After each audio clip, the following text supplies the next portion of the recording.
You never want to be in a position where something is that important to you to do.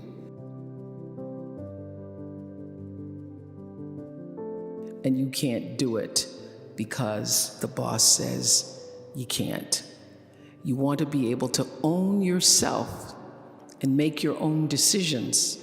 The challenge of life, I have found, is to build a resume that doesn't simply tell a story about what you want to be, but it's a story about who you want to be. It's a resume that doesn't just tell a story about what you want to accomplish, but why. A story that's not just a collection of titles and positions, but a story that's really about your purpose. Because when you inevitably stumble and find yourself stuck in a hole, that is the story that will get you out. What is your true calling? What is your dharma? What is your purpose? The way for sustainability is through practice. You must have a spiritual practice. What is yours? Well, for some people, it is going to church, and that's where they nurture themselves. I believe that creativity, artful expression, prayer, conscious kindness, empathy, consistent compassion, gratitude, all spiritual practices in the way of becoming more of who you are. So I started a gratitude journal. I mean, when I was journaling since actually I was standing here in 1970. I have in my journal about visiting Stanford and what it meant to come here as an orator. And for years, all of my journals were filled with, he doesn't love me, I can't believe she did that to me, and this is what happened today. And about the late 80s, someone introduced the idea of a gratitude journal to me. Gratitude journaling has become a spiritual practice that leads to a more enhanced and meaningful life, and you can start it today. And I guarantee, if you did it for a week, you would see a difference. Because every day, and I'll do it when I go home, 5 things I write down that I am grateful for, or that brought me joy, or opened my heart space. And by practicing gratitude, what you realize is that you wake up in the morning thinking about what are those 5 things going to be, because some days there's only 3. So practicing gratitude in a way that allows you to take stock of your life. That's why it's a spiritual practice, because you're now taking stock of your life. You're assessing where you are spiritually. And in order to maintain a sense of growing yourself forward, it requires also being in a place of knowing that after you've done all that you can, there's a wonderful song by Donnie McClurkin. It says, you just stand. There comes a time in everybody's life when you've actually done all that you can do and you really want something so badly, but it still isn't coming forward for you in a way that you feel that it should. I know that what is for you will come to you. I know that for sure. And I know that many times when it appears that something is happening to you, it is always, always happening for you, to strengthen you. Because my definition of power is strength over time. Strength times strength times strength times strength.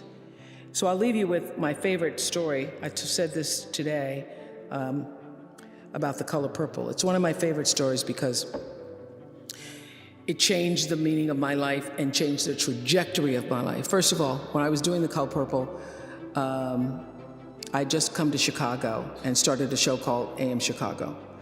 And I'd asked my bosses for the time off, and I needed 2 months to do the color purple. And they said to me, you don't have 2 months, your contract says you only get 2 weeks a year.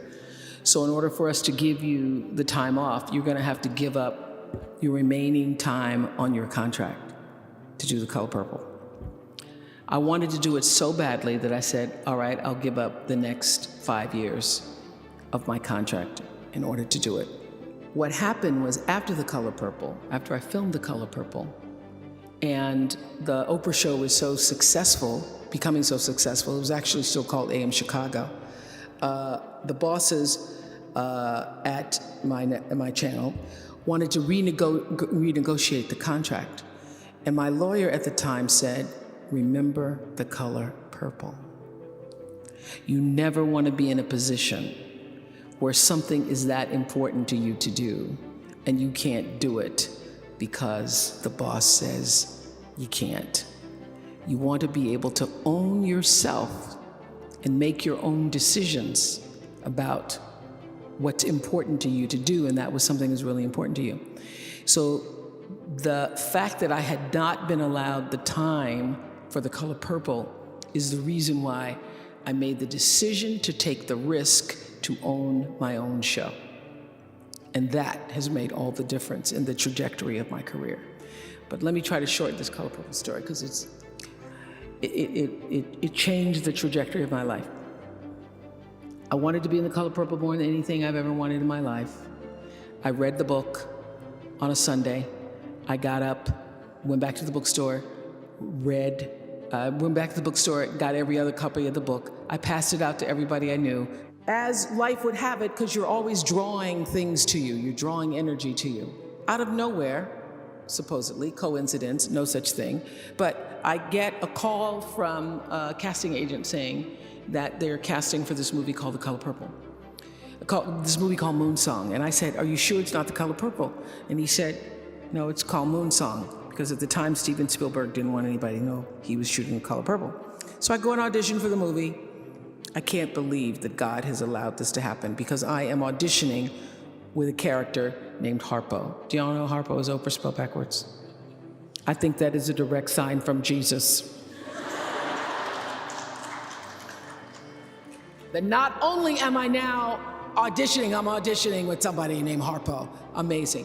When all I'd really asked God, I'd said, God, please help me get in this movie. Help me get in this movie. I don't know anybody in the movies. I'm in Chicago doing a show called AM Chicago. I thought I could be, script girl, best boy, whatever, the last credit on the movie. Bottom line is, a long time passed. I call up the agent, and the agent said, you don't call us, we call you. And I didn't call you. I hung up the phone. I was so upset. All the weight is caught up with me. I know they hate me because I'm fat. I said, I'm going to go and I'm going to lose weight. And I'm going to try to release this obsession that I have with The Color Purple. I'm going to try to let that go. Because now much time has passed. And I am on the track, running around the track, and I can hear my thighs rubbing together. And I start crying because, oh gosh, now my thighs are rubbing together and it's raining and my hair is getting wet. So I started to pray, and I'm praying and I'm crying, and I'm asking God, God, please help me let this go. I'm obsessed, I want it. Reuben Cannon had told me that real actresses had auditioned for that part and that I wasn't a real actress, and that Alfred Woodard had just left his office. So I thought, for sure, Alfred Woodard's gonna get that part. And I'm running around the track praying and crying. And the way prayer works is you could pray, but if you don't release it, if you don't surrender it, it goes nowhere. It's just you talking to yourself. I could release the pain, the suffering of the rejection that Reuben Cannon had caused me by telling me that I don't call you. And then I realized, I'm still carrying it around, so I won't be able to go to see the movie, so I'm gonna now pray that I can bless Alfred Woodard in the movie. Let me bless Alfred Woodard so I'll be able to go see this movie. I start singing again, I surrender all. Please don't let me have now a grudge against Alfred Woodard who took my movie. Let me have peace in my heart about that. So I pray until I singing, I surrender all. Woman comes out and says to me that there's a phone call for you. And in that phone call, I was told, next day, show up in Steven Spielberg's office. And if you lose a pound, you could lose this part. So I stopped at the Dairy Queen. But the point of the story is surrender. And the point of the story is, I thought I could just be script girl, best girl, whatever. I was just happy to be anywhere in the film. The point of the story is, God can dream, the universe can dream, your creation can dream, the flow of your life can dream, has a bigger plan and a bigger dream for you than you can ever even imagine for yourself.